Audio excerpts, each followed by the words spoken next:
It's working super slow. Okay, here we go. Three, and it just disappeared again.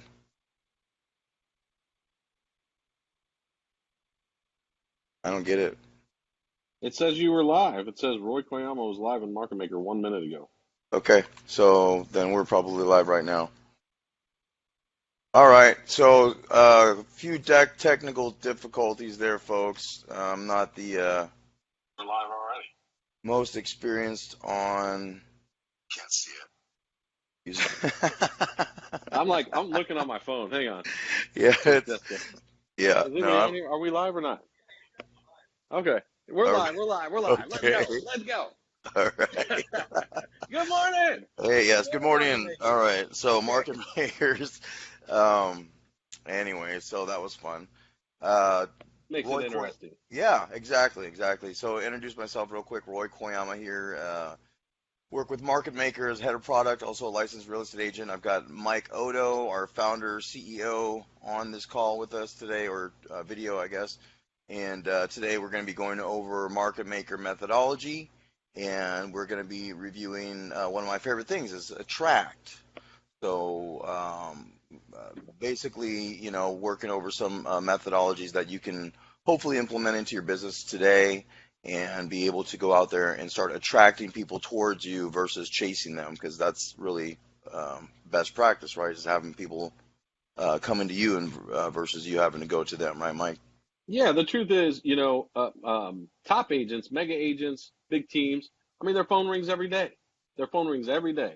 And if yours doesn't, there's a reason why. And what we want to talk about today is even if you are that top agent, one of the things that I've observed over the years is um, doing what you always did got you where you are. It's not going to get you to the next level. It's not going to get you to where you want to go. And success is what's the saying?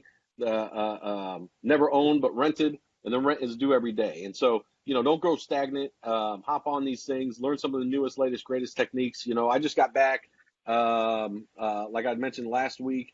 Masterminding with top agents. It's something that we do a lot as a group, as a company. Just learning the newest, latest things, and I can't tell you how many times I'm blown away. One of the biggest mistakes I ever made in my real estate career was I unplugged. I unplugged from a lot of the coaching groups, a lot of the things that I had done that brought me success. I thought I knew everything. I started studying the things that the people who put those kind of organizations together studied, and I thought I would go find my answers there. And the truth is, um, especially as it pertains to real estate, it's who you're around that makes the biggest difference. And so today we want to talk about Attract. We're glad that we get to be around you and you guys get to be around us. We're going to add some value today. Last week we had our podcast, and we were going over a specific technique for Attract, and I'm going to try to find here's what the podcast looks like, called the Real Estate Rainmakers. It's me, it's Reese, it's Jake, and definitely hop on that. I'll throw a link in the comment section.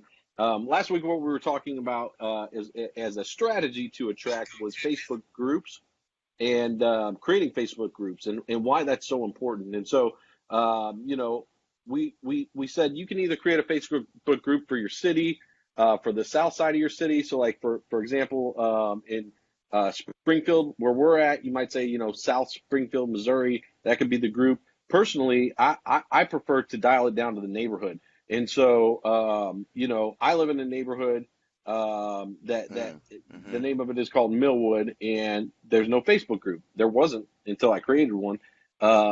Mostly because I just want to be able to complain about the pool temperature and little stuff like that, you know. But the truth is, it's a way to get granular, and it's a way to position yourself. One of the things as a market maker, market makers don't go buy leads, right? We generate leads, and we generate them at will to fit the need of our goals for our business, so that we have a specific strategy to hit and achieve whatever our goal is, as far as growth, as far as revenue, gross, net, what have you. A way to feed our agents if we have a team, and that's the main thing that I really want to drive home. Being a market maker is about marketing. It's not about going out and shelling out some dough for some leads, because guess what? If you do that, it's the same thing as giving a man to fish, he'll eat for a day. Teach a man to fish, he'll eat for a lifetime. You want to be able to fish at will. and you want to be able to always fish, and you want to be able to be dropped in any market. That's a life skill that, once you possess it, you can pretty much live wherever you want, and go about. What are you doing, Roy? You distracted me. You Huh? texting? What are you doing? What are you doing? Are you Oh answering no, questions? yeah. All right. You can drop yourself anywhere and use those same skills to generate business as it pertains to the real estate industry. So, with these Facebook groups, for example, I don't know how many of you guys are familiar with a new social media platform called Nextdoor. The way that I became familiar with it was they mailed me a postcard. It said, download our app, join Nextdoor. We're the neighborhood social media network. Now, um, That's I cool. did. It is cool, and I did it. There's some problems that are inherent with it. One of them is it's not just for my neighborhood; it's a much larger geography. And another problem with it is I had my neighbor. He told me he had some petty crime. Somebody stole something out of his garage when his garage door was open. I was like, "Well, man, post that on Nextdoor." He's like, "Well, what's Nextdoor?" He's not going to download that thing and then go through all their verification process. But guess what? He is on Facebook.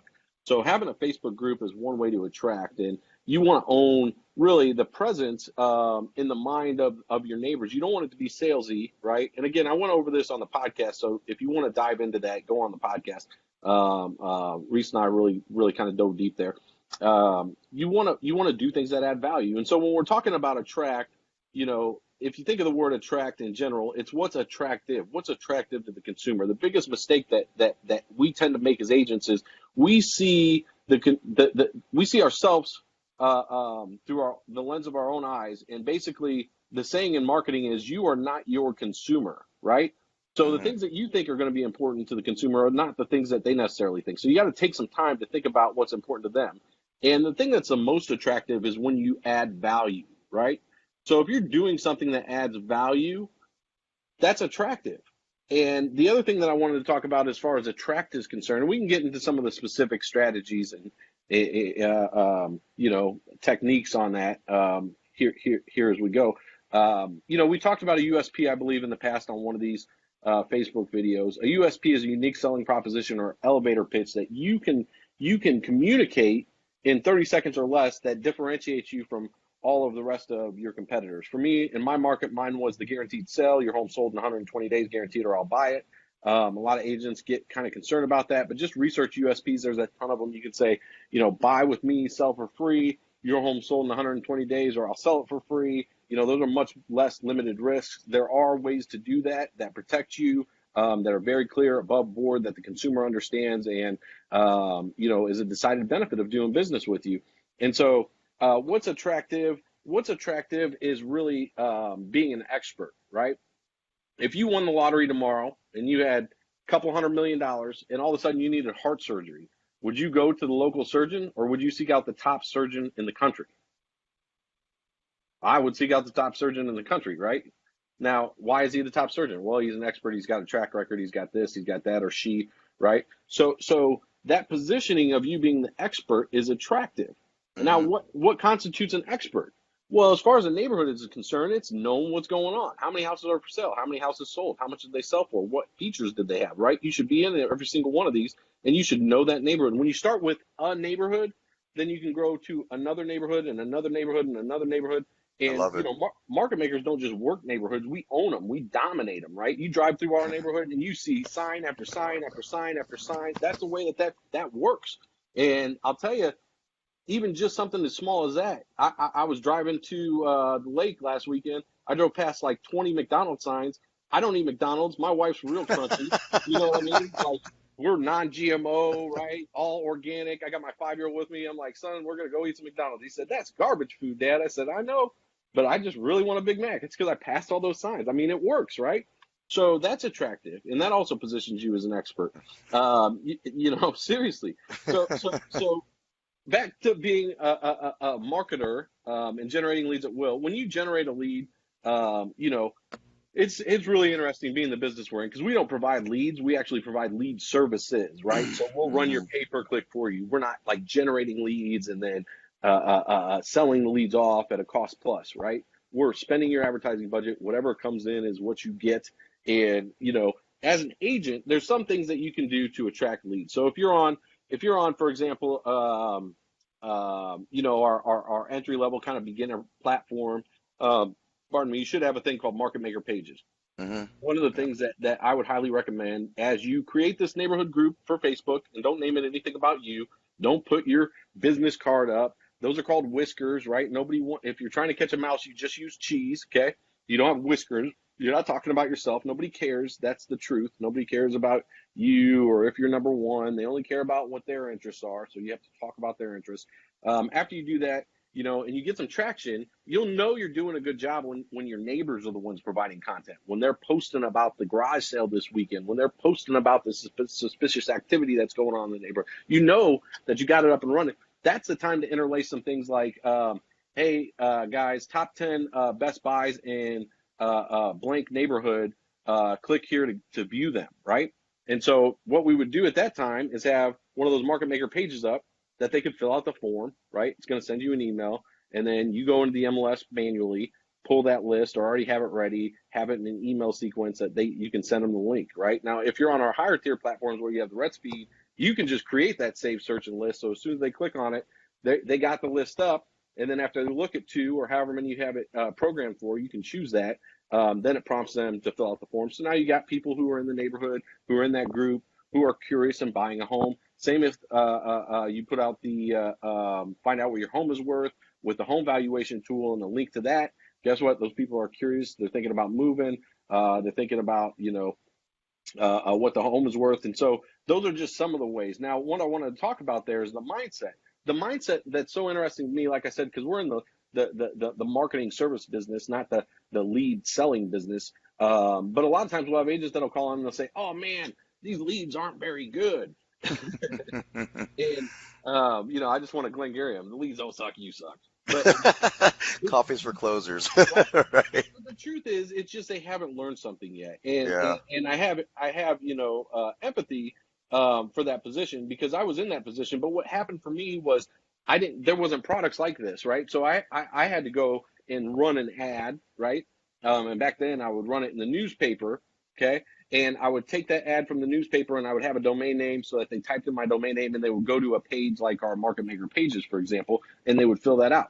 And Yeah. so when I would talk to these leads, when I felt like the lead sucked, what I recognized was that it wasn't that the lead sucked, it's that my skills were bad, right? And so the skills were directly tied to my ability to talk to that lead in a way that I could add value to them and position myself as an expert so that I could get their permission to follow up with them. And so Mm-hmm. that was just the script skill that I needed that I didn't have.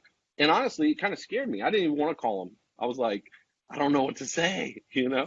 And I remember the process just like it was yesterday. And so one of the things that we have, guys, if you don't know, is every Thursday we have Wally and Roy going over the script. Um, you know, I could talk about how great Wally and Roy both are, but I'd like you to get on there and check it out. Make sure you're building those skills if you don't have them. Even if you do, you can still learn something new. That's one skill that I didn't have that gave me the perception that, man, maybe this isn't for me. Maybe I shouldn't lead generate. But the alternative was too painful, right? Knocking on doors, Mm-hmm.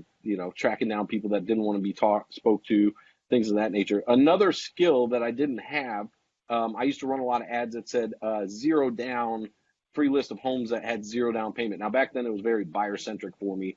I didn't have the skills to really be an effective listing agent. It's my personal opinion that you should be a good selling agent or buyer's agent before you start to dive into listings personally. But what I'd have in those type of ads, or a free list of all distressed sales, bank foreclosures, things of that nature, is low end prices, right? So the skill that I didn't possess at the time until I did some more research and study was how to add eliminators to the ad. And so when you add an eliminator, you're narrowing that funnel in a way that basically you're calling out to the specific person that you want to attract, right? So free list of homes with no down payment starting at, for example, 150K, if all of them were coming in at 50 and under, right? Starting Mm-hmm. at 150K, people who are 50 and under are going to be like, oh, that ad's not for me. On to the next. But people who it is, it's going to be kind of blowing that dog whistle for them.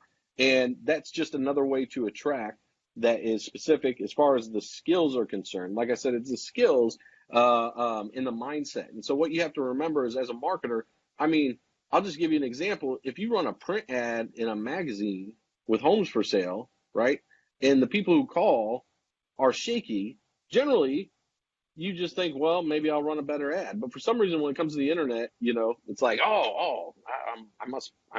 the leads are no good. They're different. They're not. And so it's just that mindset that I really wanted to drive home. So those eliminators are huge. Having the skills for script training is huge, and having an understanding of how to be a marketer is also very, very important. A lot of times people think, like back to the surgeon analogy. What makes him an expert, right? Like we said, it's his track record, right? It's maybe his success rate. Okay. A lot of times it's the price. He's the most expensive, so we think that he's the best, or she again. And the reality is, what makes that individual the best for you is your perception, right? Yeah. So how do you create that perception in the mind of the consumer as being the expert? And those are the things that are really attractive. I'm going to get off the soapbox here. What do you got to add, Roy? Well, I dig everything you said, and you caught me taking notes actually when when you're talking about the Facebook thing, because I actually have like I think like a half a dozen Facebook groups that I created myself. Yep. Thank you for giving me a 5-star rating on one of them. You're welcome. And yes, and they work. They do. They work, and people they it's weird. It's like I created this community without even trying, and then they're putting in posts all the time, and I just interject mine whenever I feel like it. So it's not like I'm driving it anymore. But the system really provides us a lot of tools. I I'm very confident that allow any agent to attract leads, again, like you said, at will. Yep. Like using the market maker pages. I'm actually on that right now, and I created a page for Springfield. And of course we have the IDX feed on this system, but I did one for what's your home value worth in Springfield, Missouri, and then I Yeah. did So that's I a did market maker page, right? yeah, and then I got more granular like you did, and I did the Kickapoo School District, because why? Because I listen. When the masterminds speak, I listen, and they tell me that, Roy, if you're going to market, dominate a neighborhood one at a time, just like Mike said, because you can't dominate a city, because, I mean, well, you can, but you have to do it, purposefully and have an actual process. But dominating the city and getting those places where the shortest days on market are and all that stuff, doing a little bit of research to make sure that you have the right formula and the right recipe, because I can put ads together all day long, but if I'm throwing them in front of the wrong people, I'm never going to get what I want. I'm not going to attract who I'm looking for, and that's like putting those eliminators in there.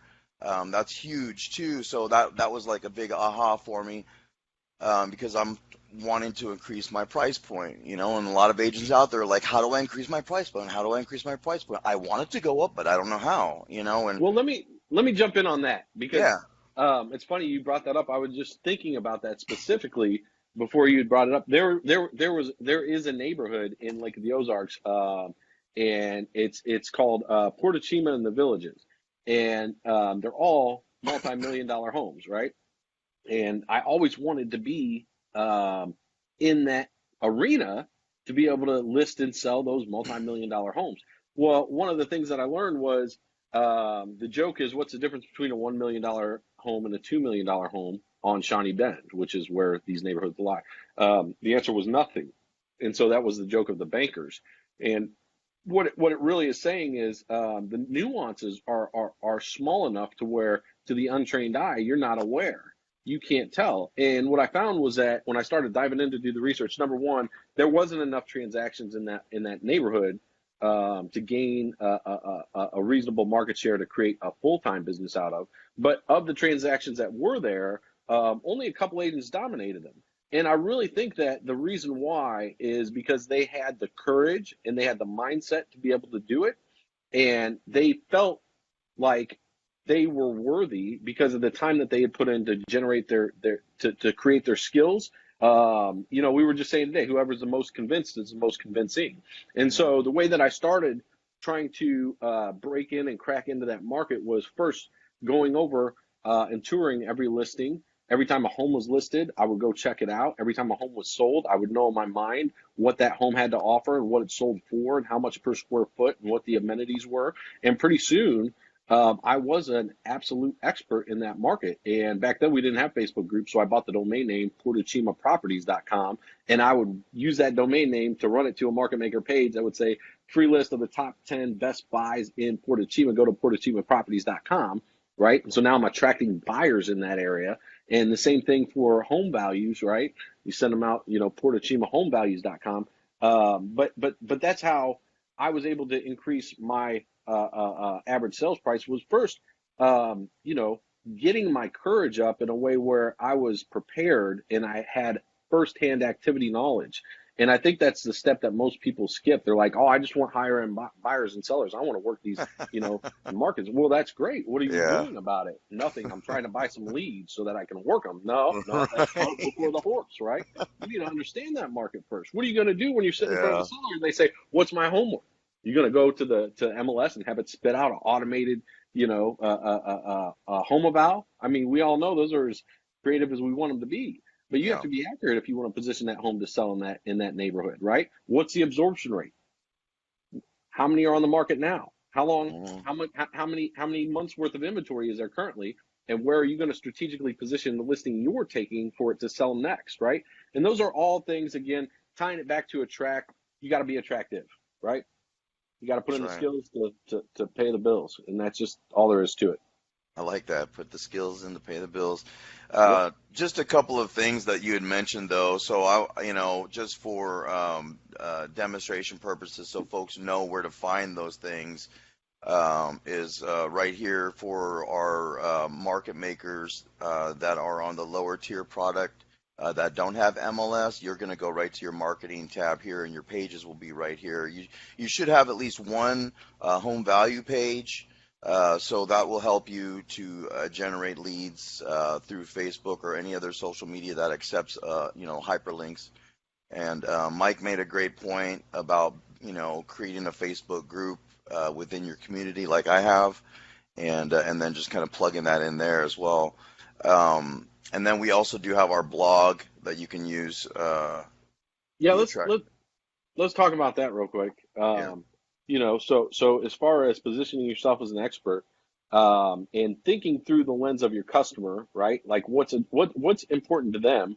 What are some areas of content that you can create to push out on a regular basis? And let's say you push it out to your database, they all get an email. You push it out to all your social media channels, they all get alerts of it.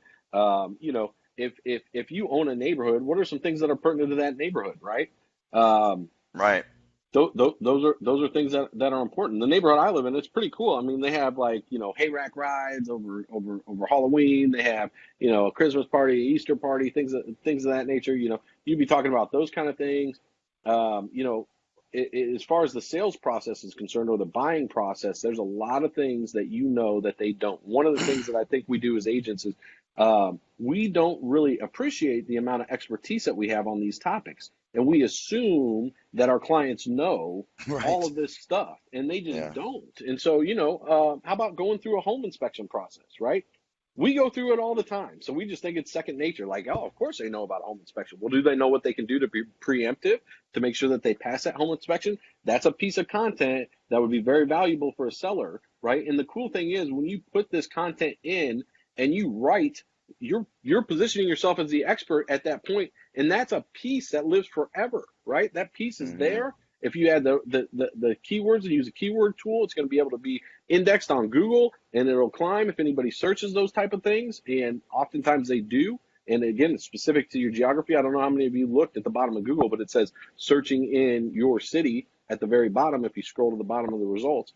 So they're trying to make it, geographically contextual and specific to what it is you're trying to find in your area. And these things done properly will, without a doubt, irrefutably position you as an expert. And you don't have to be a brilliant writer, right? I would spell check it because I always spell check mine. You know what I mean? Yeah. But even if you mess up, it doesn't matter. Putting it out there, um, is important. And, practice makes perfect, right? So, and I know it's supposed to be perfect, practice makes perfect, but the more you do this, the better you'll be at it. I mean, personally, I would schedule some time every day to create content, 20 That's minutes, a, yeah, 15 minutes. that's, I like that you just said that, Mike, because that's what I was thinking. And a lot of folks, unfortunately, in today's world, have more of an instant gratification mindset, and they want things to be really quick and fast. But if you do take that time, like Mike had just suggested, to work on the business instead of in the business, then you'll be able to attract more people to you with less effort, just based on the little bit of time that you invest making that happen. There's a lot of sales pitches out there for like instant, magic potion kind of stuff. But at the end of the day, none of that stuff works. It's putting that time in. Yeah, it's a shiny hubcap, Right. Go chase the next one, next one, next one. The other thing is, done right, especially with the content and positioning, you will naturally convert in a way that makes selling yourself not really necessary, right? The Mm. goal of good marketing is to make sales superfluous or unnecessary. And so if you do this right and you're banging this out to your database, I talked to an agent the other day and I was like, how many leads do you have in your database, right? And they told me it was right around 5,000. And I said, what are you doing to stay consistent and communicating with that database in a way that adds value? And they said, well, nothing. And I said, well, don't feel bad, because that's the majority of every agent in North America, Yeah. which means that it's a huge opportunity for you to do Crazy. something different, right? So, Crazy. just something as little as hitting that blog. And we got some other really cool tools that are coming too that we'll show you guys about Oh, I'm here excited. shortly. Yeah. Can't Yeah, wait. that'll help with that. It'll knock it down to, 5 minutes or less a week to really be able to put the content out there and position yourself as an expert. So, Get to everybody. I love it. right. Hey man, I got to jump.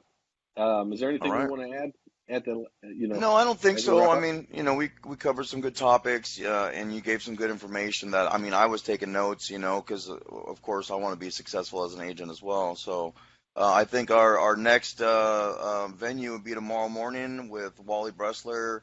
That's been so fun, and a lot of good value coming out of that. So, just want to thank you, Mike, for joining us today, and thank you everybody out there in our market maker world.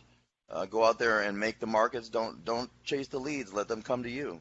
That's And right. That's right. But be strategic about it. And I just want to end with two quick things. Number one, for those of you who don't know, Wally was very influential in training me on script training early in my career. Just hold him in high regard as far as that skill set is concerned, and just personally as well. But I just want to really drive that home. Make sure you guys get on that. Wally's a tough guy to get. We're glad to have him on there. And then lastly, make sure you do go subscribe to our podcast. Again, it's called the Real Estate Rainmaker Podcast, and I'm going to drop a link in on the comments. Get on that. Feed yourself the information you need, again, to not just get those skills, but to get reminded of them. I can't tell you how many times. Boom. There it is. I can't tell you how many times I'll be sitting at a training, some kind of training event, and I'll be like, man, I know that, but I forgot it, and it'll hit me a different way. You know what I mean? It's yeah, just a wonderful thing. it's So I nice. appreciate it, everybody. Thanks, Hopefully, Mike. everybody make it a great day. Thank you, Roy. Take care.